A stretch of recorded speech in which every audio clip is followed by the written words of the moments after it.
अस्सलाम वालेकुम वरहमतुल्लाहि वबरकातुहू।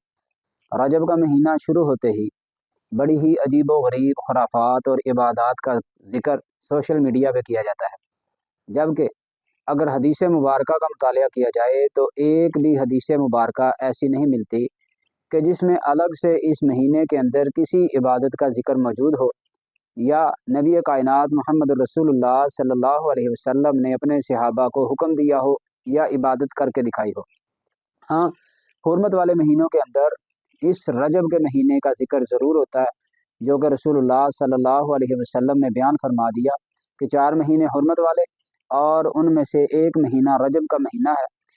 जबकि अल्लाह ने फरमाया फ़ला तज़लिमू फ़ीहिन्ना अनफुसकुम, इन हुर्मत वाले महीनों में अपनी जानों पे जुल्म ना करो।